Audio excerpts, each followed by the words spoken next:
Welcome to Talking Stars. I am your host Darren from Movie Reviews 101, and joining me today, as always, is my co-host, Mr. Damien Riley from Riley on Film.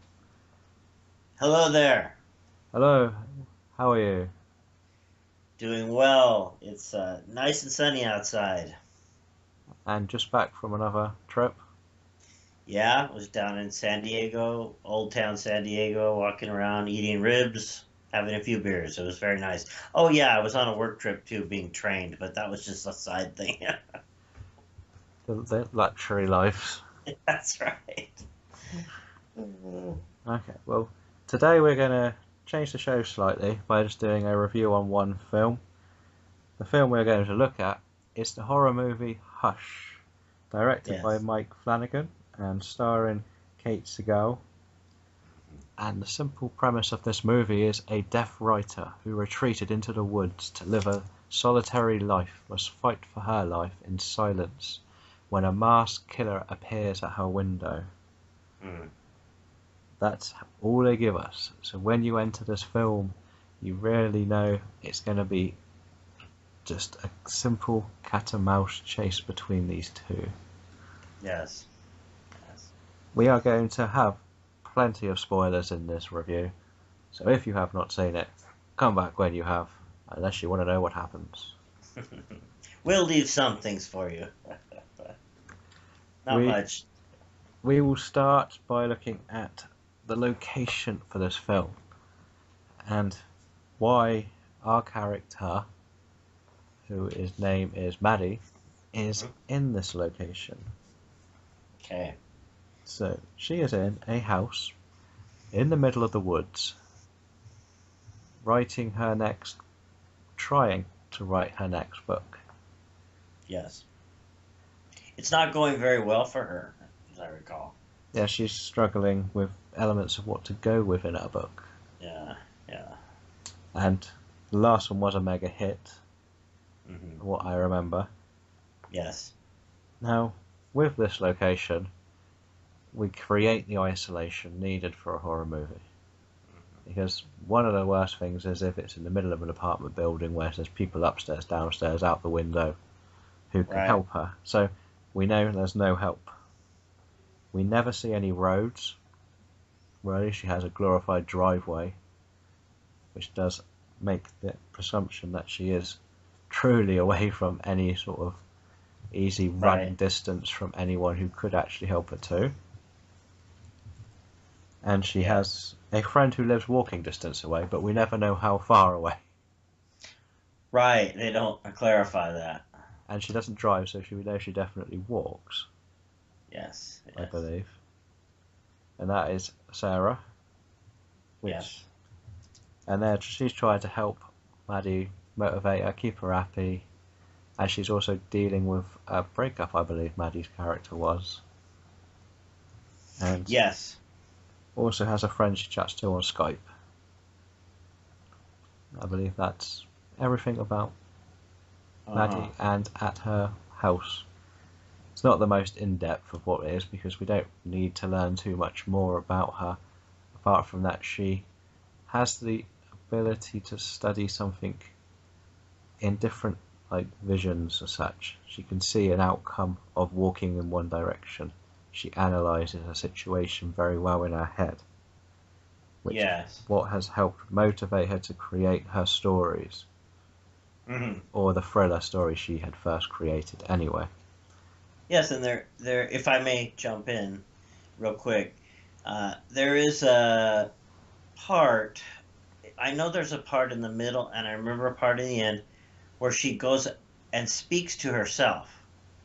And I don't remember if it's at the beginning, but I do remember at the beginning she says, I have voices, or I have a voice in my head, that helps me write the book. So that it gets into the whole concept of yes, she is alone, but because, well, it's when people are deaf, they learn to do other things better. When you only have one leg, you learn to hop and run and race and do anything on that other leg better. So people know that, and she's deaf. She's been deaf for a while. She's a famous author, so she's almost developed like this sort of friendship with herself with this other voice, and I think that that is part of what helps her overcome. Another thing is that her isolation. I think it's important to look at that. Just like the Cabin in the Woods um, type of movie, Evil Dead. There's a cabin, no one's around. Uh, that's pretty scary for a lot of people, and it's not very well lit. And it's not a cabin, it's a house, but it's that same philosophy. So if that kind of thing scares you, this is the kind of thing, the kind of movie that will get you. Well, we both know this film is going to go in a different direction. Yeah. Um, the creating this character to be in this location follows amazing traits from I Spit on Your Grave, Okay. Yeah. because that is an author. Sam Raimi. No, not Sam Raimi. It's not. Not I I Spit thought on. he did that. Not I Spit Oh, I on You. thought he did that. No, it's a bit older, I believe. Very Okay. controversial movie. Okay. That I Spit on Your Grave, and Oh, is it Drag Me to Hell I'm thinking of? Maybe yeah, that's what I'm thinking. yeah, Okay, go ahead. Yeah. and it's about an author who is she goes on holiday Uh-huh. or a summer vacation to go and work on her next book, and the Okay. creation of meeting her, you don't know if Maddie has ever had any interaction with other locals, Mm. which I think could have motivated why some later aspects happen. Mm-hmm. But because we just see her as almost a loner character, we don't seem that leads back to the motivation later. But in Shallow Grave, no, not that, I Spit on Your Grave. She Right. she creates the hate with the locals, which what happens because of that, which I we see. won't get into because that film is one I had to switch off. Oh. Well, when you have a 20 to 30 minute rape scene, it goes a bit too long. Oh my goodness gracious. It's a revenge movie, but they went too far with doing the motivation for the revenge. I see. But Well, you got to talking about the setting. I think the setting of this film is really important. And from there, go on to what occurs, please. but the next chapter of this story follows Sarah running up to the house, bloodied, being chased or strolled after by a killer, banging on the window, smashing, trying to get the attention. And obviously, Maddie is deaf. She cannot hear what is going on outside as she gets killed with a slow kill, and the killer actually sees that she sees it and just watches her and Mm. stays outside with his haunting mask over his face, where Yes. creating the old faceless killer, which is always good in Yep. horror movie. Then we also see the killer enter the house to see why she isn't reacting, working out that she is deaf, of course, Mm-hmm. and starts to play a few mind games with phones and videos, etc., etc., to see how she'll react. Yeah, which at that point, I was struggling a little bit with what was going on because you see on her phone someone calling her. I assume it's another character who is her ex or her current lover. I'm not sure if they're married or not, but anyway, you know who I'm talking about. I thought maybe it was him, and then they called again, but or somebody popped up on her computer screen, which is important. That's an important symbol that they use later. Uh, she kept hanging up or closing the computer almost to say, I don't want anything to do with you. So when that happened, where this masked man showed up, I was thinking, is that the person that's trying to, been trying to get a hold of her? Or is that just a prowler? Or is it a crazy fan? Because you had mentioned that she wrote a famous book. Yes, she did. And if at one point they show the sleeve of the book, and there's a lot of stuff written about her. It looks like a Random House publisher or something. Very famous author. So I thought, well, maybe it's just a crazed fan. But I wasn't quite sure at that point. I had trouble with that. Yeah, and where we have him being masked, it could easily be an ex or a stalker, and it's creating that. So who is this guy? What Yeah, does yeah, he want? yeah. But this movie goes into a slightly different direction Hmm. when she finally sees the killer outside the window and figures Yeah. out when did he just wave to her on the end of the It phone? it was like, are you talking about when he was showing her the phone and he had the mask on? Yeah, Okay. Yeah, he held it up. and sort of said, "I'm watching." So Yeah. she creates the lock to know that he isn't going to be able to get in if she stays inside and tries to find a way to get help. Brings it back to the isolation. He has Yeah. this, I believe he has taken out any internet connections before Mhm. this. And then Yeah. also, I'm pretty sure he does it before where he damages the car so it can't be driven away. Yeah. So we now have a situation where she is stuck. He can get in if he wants to, whenever he wants, because she will not hear him enter if he Yeah. smashes something. Yeah. So we need this, and they've both got to keep eyes on each other because they both know they could get each other or get away. Mhm. This is why it's a visionary horror movie. But then Yeah. we get to the dark scenes when they finally start having a few maybe catching her, she might be catching him, Hmm. but she plays her card by taking out all of the lights in the house. Mm. He has no way of seeing in the dark. So this has Yes. now brought us to how she's using her disability to her advantage because she knows how to hear and sense stuff without having to see it all the time, which That's right. he cannot.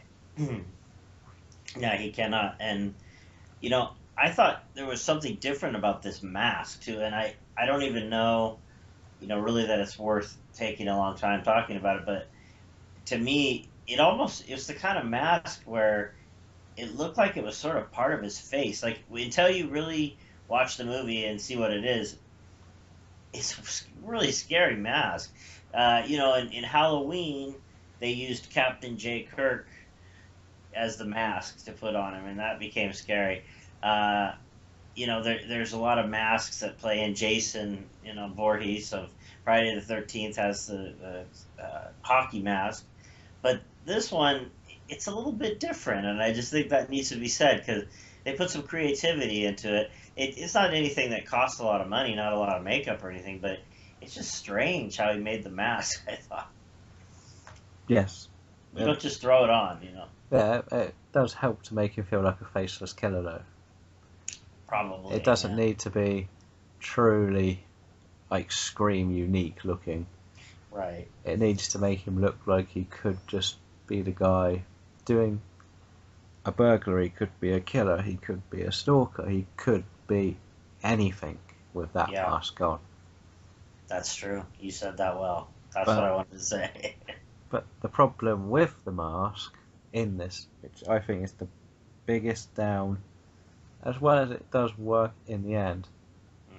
he takes the mask off very early, That blew me away. and I then didn't get that.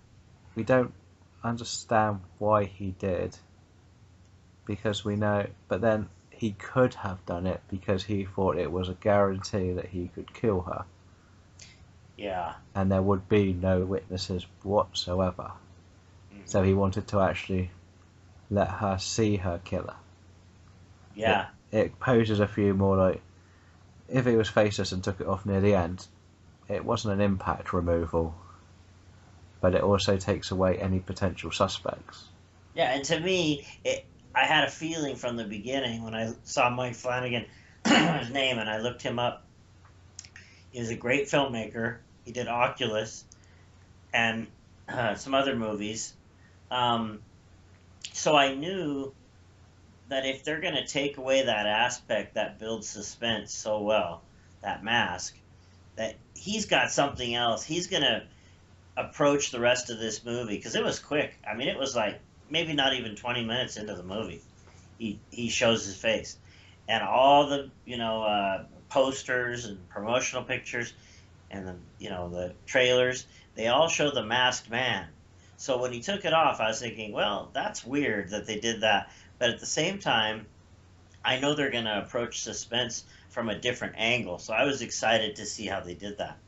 And they did. They used some other techniques, and it was scary.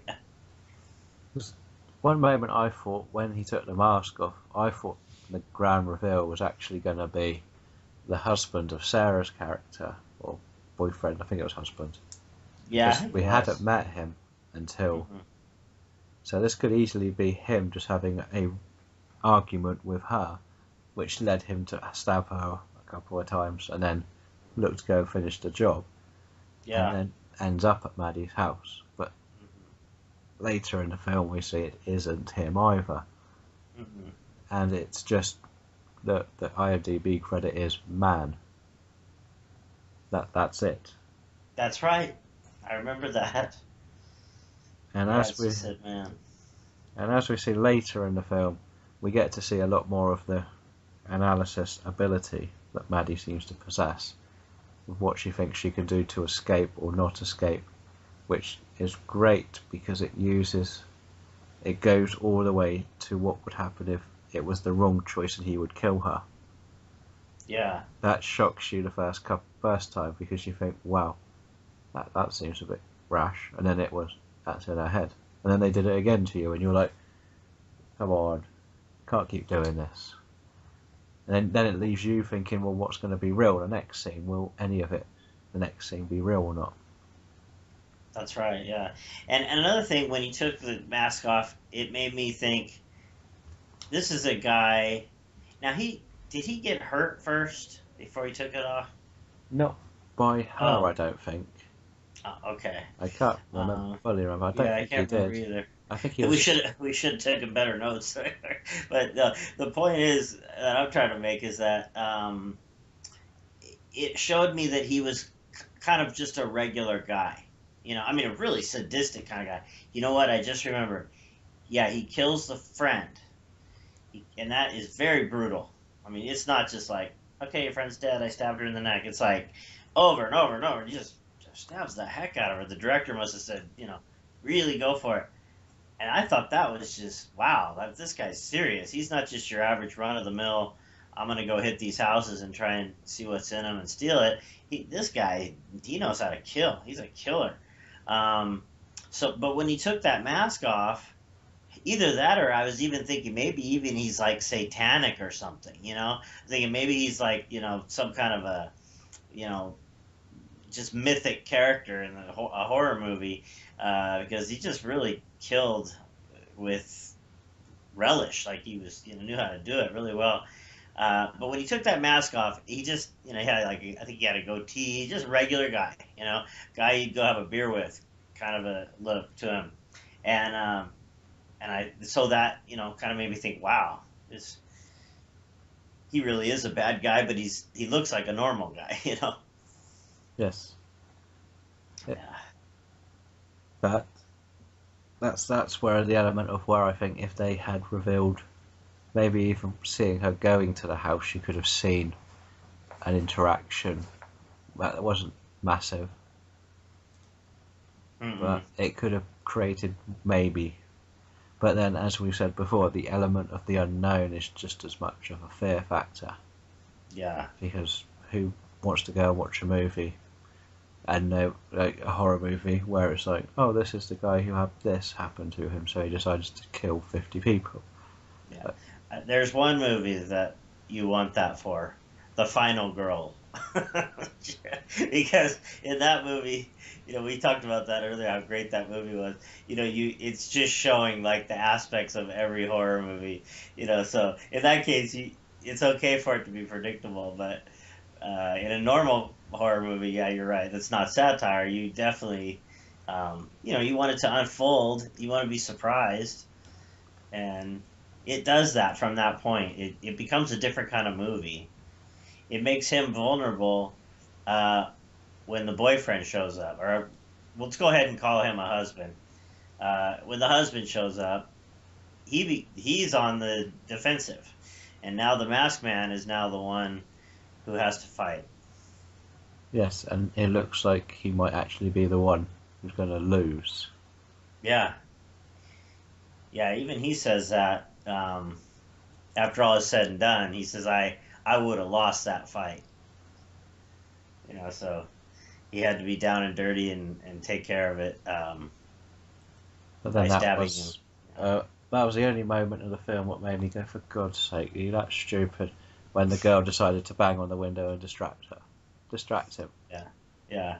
And I guess you probably read the goof in Internet Movie Database when he goes up to the door and knocks on it and says Maddie, because he would know that if he was her husband, he would know that she could not hear the knocking on the door. No, So they that bloke definitely, the bloke who came to visit was definitely Sarah's husband, okay, the yeah. friend's husband from the beginning. That's why he says the name, because he doesn't know Sarah's in there. So that's why he bangs Oh, and says names, because if Sarah is there, that's why I think now he came back late from work, so he thought Sarah okay. had gone to Maddie's for the night. But if he was friends with Maddie, there's a chance he'd know that she wouldn't hear him. But yeah, okay, it could go either way. But I think he did a bit of both, calling both names out. oh, okay, So okay. There you go. There you go. I can't say 100%, but I'm pretty sure I he did. I also there was another part I challenged, and maybe you'll know how it happened. But when he took her phone and then on her laptop, it was showing like he was contacting her on the laptop. He was sending her messages from outside on her own phone, and I don't really know if you could do that. The only thing I would have for that is the fact I think is it could be something to do with like this OneDrive type style we have now, Uh where huh. you can link everything together. Yeah. That's her phone, her laptop, so it could all be linked together. So you could call your laptop because you couldn't call yourself. Like if I tried to call myself, I think it'd go straight to voicemail. If I tried to text myself, and I've never tried to do that, maybe that would work. I don't know. Anyway, I always try to look for mistakes. It's kind of fun. It might have a link to like how Skype could work off a phone, can go straight to the computer maybe, but I don't know. Yeah, that's probably true. Okay, well, we'll move on. Okay, I'd like to just point out the budget for this movie before we go, Okay. Yeah. which I did read somewhere was something like 80 or $70,000. Yeah, it was. I got 75, and when I wrote my review, I found 75 somewhere, which is close enough to what you said.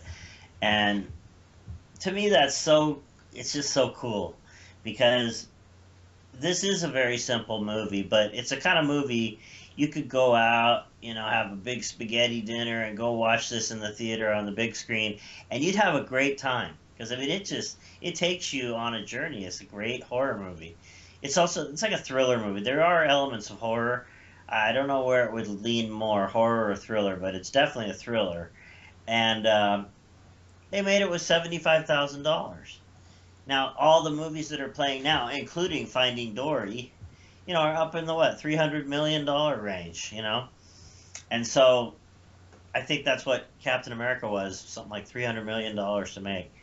And you really, it's just showing that you can make a hit movie that entertains you for much, much less than that. Yes, yes, indeed. Um, in the trivia section, we have a story about how Stephen King said that Hush is up there with Halloween, Oh, wow. and the comparison of the style of like not having the talking, the build, the suspense feels like a modern day version of what Halloween could be, if you Mm-hmm. get what I mean. And it also states that there's less than 15 minutes of dialogue in this movie. Yes, yes. And I read that the initial idea. Now, is Flanagan, is he married to What is her name? The girl that plays Sarah. I believe he was married to Maggie, Yeah. the main character, Kate Segal. Okay, so they're married, and they wrote it together. And I read that their initial idea, their vision, was to make a movie that had no dialogue. Did Yeah, you read that? I I don't think I did, but you could see how it could. Yeah. Well, they decided not to because as they started storyboarding it, and I guess filming it, they realized that it's almost impossible to build suspense when you have no dialogue. So they put some dialogue in, but it was definitely their goal from the beginning to have as little as possible. Yes, yeah, and that obviously the creation of the character doesn't need dialogue. It's Hmm. more to do with most of the dialogue comes at the beginning anyway, and it's just Yeah. introducing us to try and 100% support the girl, Yeah. which is always what you need to do in a horror movie, support the good guy. Yes. Yes. So, um, is there any other things you would like to say about the movie? Well, yeah, I'd like to say I liked at the beginning how you called it cat and mouse because after the husband comes and the husband of the other woman, Sarah, gets tragically killed, it turns into just a back and forth between Maddie and the masked man, the man as they call him, and it's cool because it is cat and mouse because you know she'll stab him or get him somehow. She'll he'll actually get her somehow. I think he stabs her in the upper leg, which I'm always amazed in horror movies when people can walk after they've been stabbed in the upper leg. I mean, that's like where all the meat and the blood is. It's just ugh. So she gets stabbed there. She ties it off, and it becomes a really suspenseful movie at that point. Wouldn't you agree? Yes, yes. Oh, Of her going after him and back and forth, just back and forth. And so, even though we put up the spoilers, I know a few people will probably listen. Maybe some friends of mine will probably be listening. So I'm not going to tell you exactly the ending, but I'm just going to say it's that kind of a movie. It's like a cat and mouse going back and forth. Uh, you know, Even though it's a silly movie, it's almost like a Home Alone because Maddie gets an idea, she sets something up, he comes for her, he gets hurt, then he says gets her, and it just goes back and forth. So I won't tell you how it ends up, but it's just I really feel like I got my $75,000 worth watching this movie. I really enjoyed it. So I would like to pose a potential question okay, then about this film. Uh, all right. with her ability to see different outcomes, Mhm. which we see happen on a multiple array of times, Yes, yes. could the whole story be her working on her next book and it all be in her head and nothing actually happens? Or she is the master killer and it's what she would imagine a killer doing because we never see Sarah fully leave or return to the house. So she could have stabbed her a couple of times outside and then envisioned what a killer would do if he was to come to a house and create a victim inside the house for her next book because we know she's there to write horror thriller or like she writes the cat and mouse style books. Mm. And the approach with the guy, with John, the husband of Sarah, Mm. he gets distracted too easily. Like if you were beating someone who had killed your wife, you Mm-hmm. wouldn't stop for a bang on the window. Mm-hmm. It's simple as that. You wouldn't. That's right. So could it be that she's creating this in her head to be the next story, whether she kills people or she imagines what could happen to people if they were killed? Well, you were reminding me of when I saw Birdman last year and the many, many interpretations that I went through and all the different interpretations that I read by critics. and finally came to rest on the one that I think is true. I don't know if you've seen it, but it has something to do with jellyfish and something that happens to your brain as you're dying. But we could talk about that another time. It's a Michael Keaton movie, so we will do it on our Michael Keaton time. But it reminds me of that because you can sit around and entertain notions of what was really going on in this film.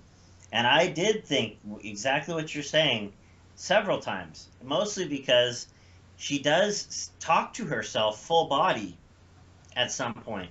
I seem to recall she's on the computer and herself is right there and she's talking to herself at some point in the movie.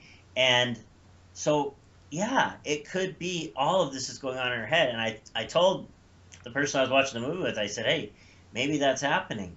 And they're like, "Shut up!" People around me don't seem to like to talk too much about movies, but at least not while they're playing. But the reason I threw that all out the window is because at the very end, um, she's walking out of the house. The police are there. Oh, here I am talking. I skipped with the ending, I guess. Oh well, I tried to be good. Anyway, most of these people have seen it. So she walks down the front porch steps, and you see this grin on her face, like I won. You know, I won. And her best friend died. She almost died. Her legs got to be killing her, but she's still smiling like she won. So I just on a surface level, I just think if they wanted you to think, and they didn't do this in Birdman either. It seems like new modern movies, they're not giving you anything. They're saying, look, here it is, figure it out. But if it was, say, a Twilight Zone, something classic, then at the end, she'd be back with her book and there'd be no blood on her leg. You know what I'm saying? Something like that. So I threw it out because of that. But anyway, what do you think? Well, That's my answer. the smirk could easily be like, yeah, this is it. This is my story.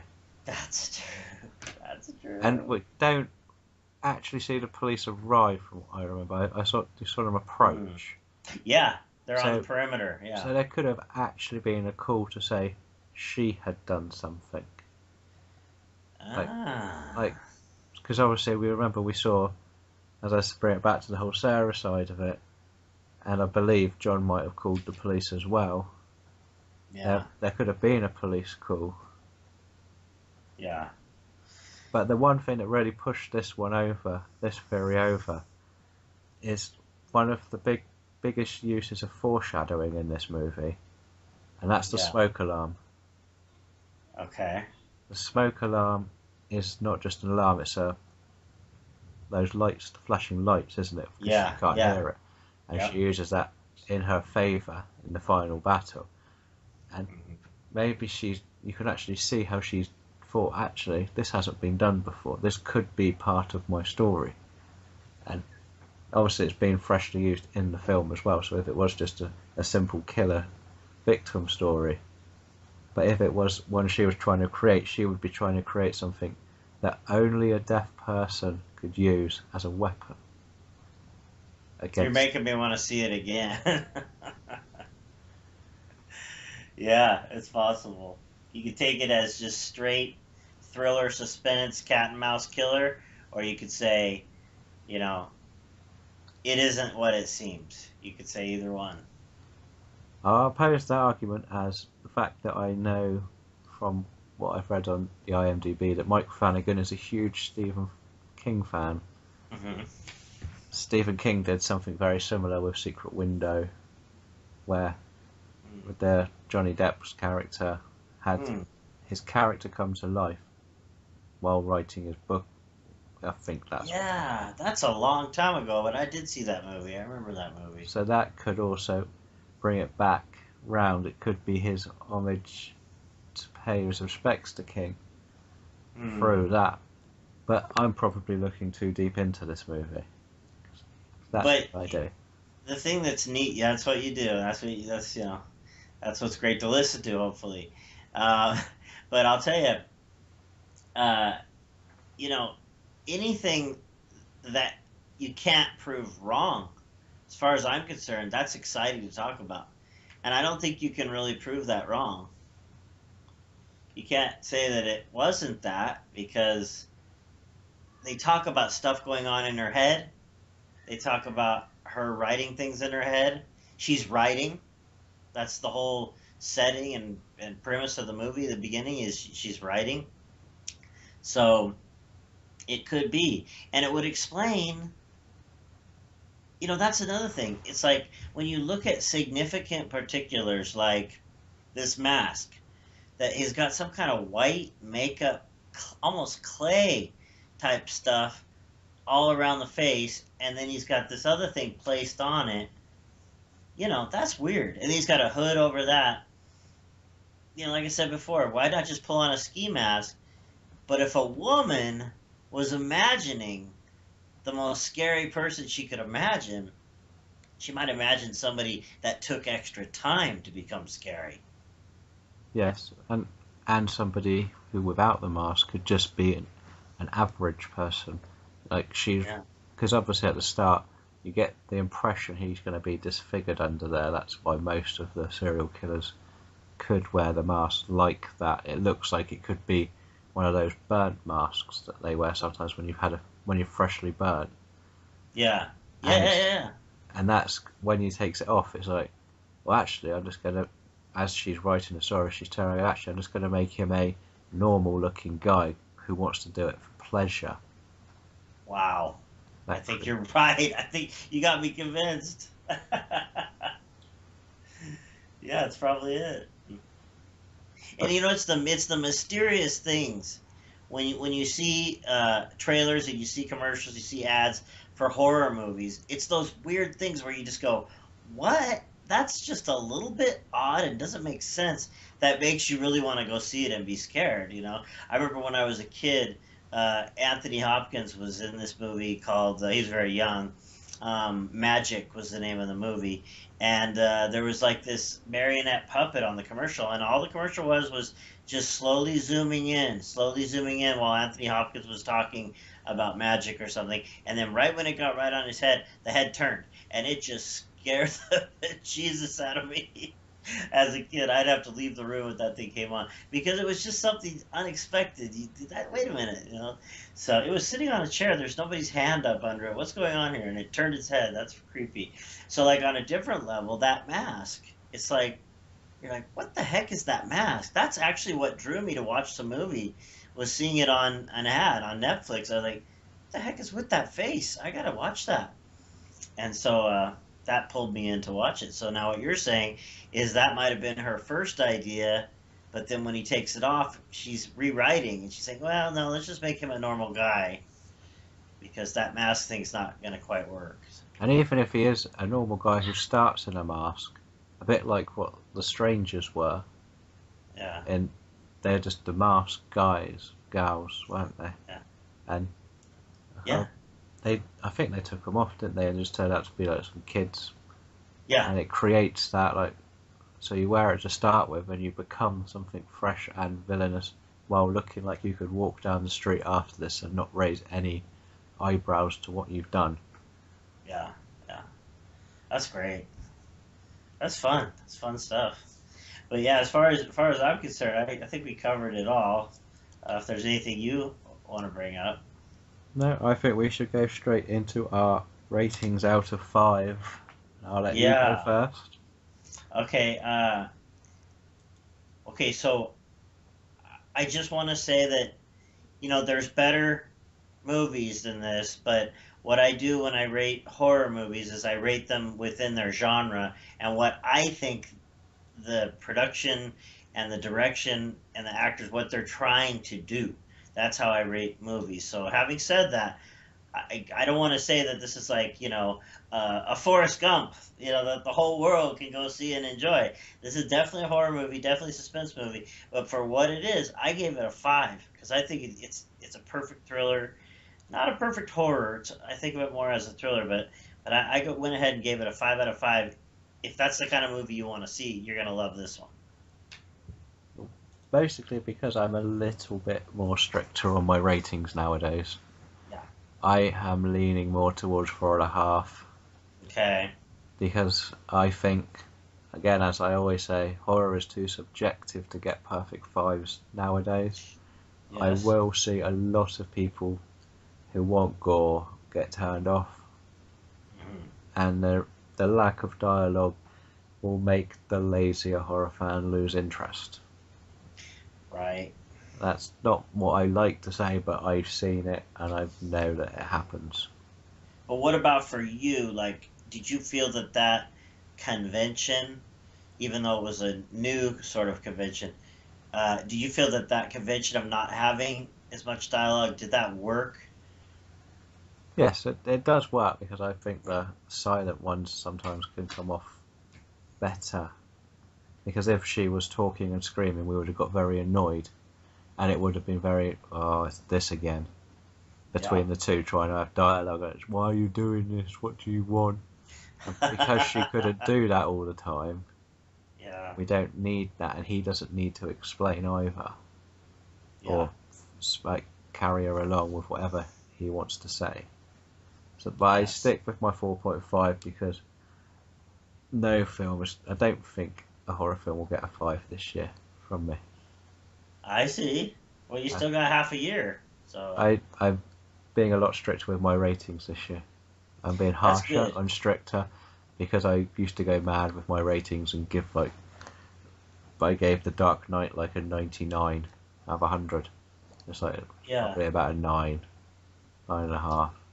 Yeah, and I've read your blog. I read your blog all the time, and I like how you lay it out so people can tell why it got the grade it didn't. You don't just say, "Well, but I didn't really like it as much as I thought, so I gave it a 4.5."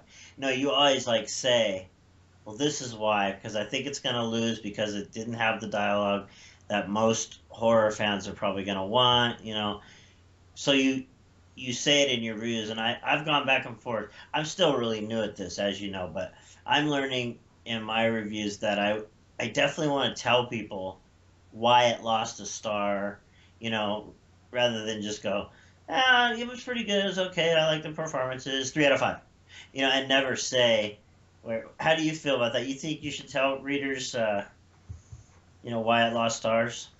I tend to try and find it better. Like for example, if I haven't seen it yet, so if you have seen it, you can't do any spoilers. But Okay. if I was to go into what could potentially be the only 5-star horror movie from what early reviews I've heard in The Conjuring 2, and Mm, if it comes out and it's like the scares are great, it'll get a great horror movie marks. But if the acting of the kids isn't up to the true scare factor, it will lose through the kids. And mm, it's not going to say like James Wan will probably get a 10 because he's the perfect horror director at the moment. yeah, But then I will also point out the fact that if you want to see the creature, which is what they don't yeah. do in The Conjuring, as I Hmm. had an interview with the Hayes brothers who wrote the first Conjuring. There's a Hmm. scene where the little girl looks under the bed and it's just all you see is black. And they turned Hmm. around to him and said, "What are you going to put in there?" And he said, "Nothing, because it's what it'll be Black everyone's is fear. scary. It's everyone's fear will be Yeah. in there in the darkness. So you don't need Nice. to put it in there." But there are people out there who are like, "Well, I want to see a ghost, or I want to see what's going to be jumping out and not have to worry about it." Is that out yet? Are you gonna go see The Conjuring 2? I will be seeing it as soon as I can.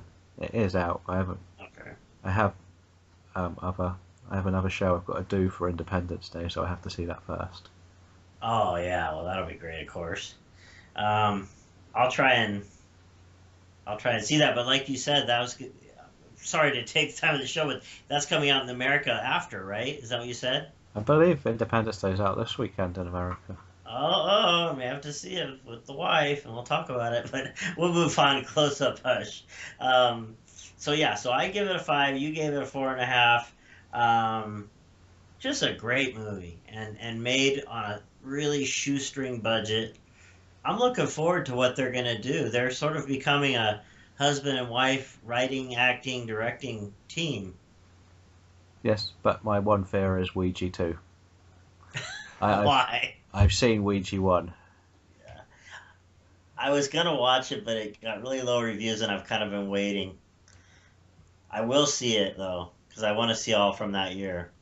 I saw it mainly because I like to support and see how this young British actress is doing in these movies in America. Yeah. So there's Olivia Cook, who's the main character in Ouija, the original, Mm-hmm. and she's done quite a few. She was in the Bates Motel, Uh-huh. so she's doing quite well for herself. She's done a few horror movies. But you didn't like the film. I don't think anyone liked the film. Uh, Yeah, anything about a Ouija board, I'm usually a little jaded about. I don't know. well, I could find out what the original Ouija got. I don't know if anyone's returning from the original. It did have, I believe it had Lynn Shay in it again Hmm. from the Insidious movies as the psychic. Oh, right. Yeah. Well, Uh, I uh, guess that's it for me on Hush. yes, and that's it from me for Hush. Okay. You can follow us both on Twitter. Just Yes. search Darren Lucas and Damien Riley. Right. You can find me at moviereviews101.com, Yeah. and you can find Damien at rileyonfilm.com Yes. and rileycentral.net. Oh, you got that. Yeah, good. Yeah, everybody, don't ever buy a .net because everybody goes to .com and they miss your site. But that's a .net, RileyCentral.net. And if you liked our talk on Hush, feel free to suggest any other film of most genres for us to look at in the future We'll tear it apart. and see if we can work out a completely different idea from what should be the ABC style of the movie. Yes, we'd love to do it. And we'd like to thank everyone for listening, Hmm. and we are